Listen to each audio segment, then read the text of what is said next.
अस्सलाम वालेकुम dear students. आज के लेक्चर में हम बात करेंगे अबाउट लीनियर वेक्टर स्पेस।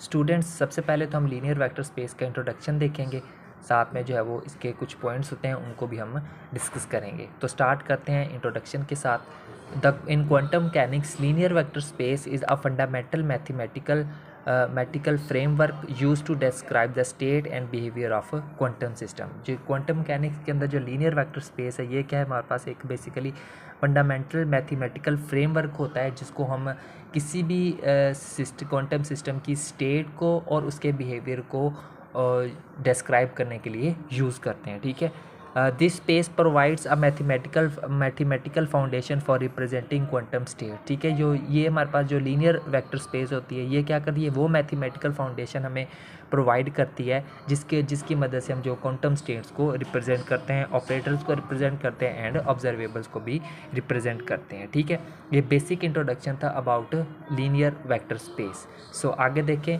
सम की points about a linear vector space is given by. अब लीनियर वेक्टर स्पेस से रिलेटेड कुछ की पॉइंट्स हैं जिनको हम वन बाय वन करके डिस्कस करेंगे।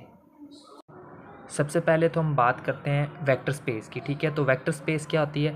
A vector space is a set of vectors that follows specific rules. ठीक है, हमारे पास जो वेक्टर स्पेस होती है, ये हमारे पास एक ऐसा सेट ऑफ वेक्टर्स होता है जो स्पेसिफिक रूल्स को फॉलो करता है। कैसे?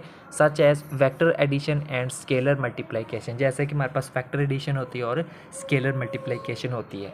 These vector represent quantum state. ये जो वैक्टर्स होते हैं ये क्वांटम स्टेट को रिप्रेजेंट करते हैं। ठीक है, उसके बाद जो सेकंड कंसेप्ट था वो था हमारे पास complex vector space. Complex vector space क्या होती है?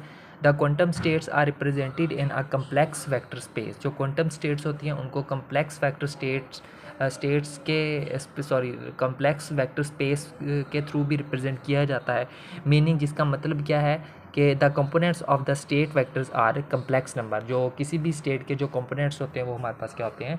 कम्प्लेक्स नंबर्स होते हैं। ठीक है, उसके बाद अगर हम इसके थर्ड पॉइंट की बात करें तो वो हमारे पास है इनर प्रोडक्ट स्पेस। ठीक है, इनर प्रोडक्ट स्पेस क्या है? A linear vector space in quantum mechanics is also an inner product space.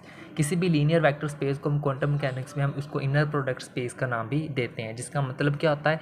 This means that there is a defined way to calculate the inner product between two vector. जिसका मतलब है कि दो vectors के दरमियान अगर हमने इनर प्रोडक्ट कैलकुलेट करनी हो तो उसके लिए हमारे पास क्या है? हमें एक वे प्रोवाइड करती है। ठीक है, इनर प्रोडक्ट स्पेस। उसके बाद अगर हम लास्ट पे बात करते हैं हिल्बर्ट स्पेस की, तो हिल्बर्ट स्पेस क्या होती है? The specific type of linear vector space used in quantum mechanics is called a Hilbert space. यानी कि ये हमारे पास एक लीनियर वेक्टर स्पेस के खास टाइप होते हैं जिसको हम क्वांटम मैकेनिक्स के अंदर यूज़ करते हैं, इसको हम हिल्बर्ट स्पेस कहते हैं। अब ये हिल्बर्ट स्पेस होती क्या है, वर्क कैसे करती है, इसके ऊपर बाकायदा हम एक डिटेल्ड लेक्चर बनाएंगे। ठीक है, तो आज के लिए बस इतना ही था कि बेसिक हमने इसके जो इंट्रोडक्शन देखना था, बेसिक कंसेप्ट्स को हमने देखा, साथ में लीनियर वेक्टर स्पेस का इंट्रोडक्शन देखा। उम्मीद करता हूँ आज के आपको लेक्चर अच्छे से क्लियर हुआ होगा।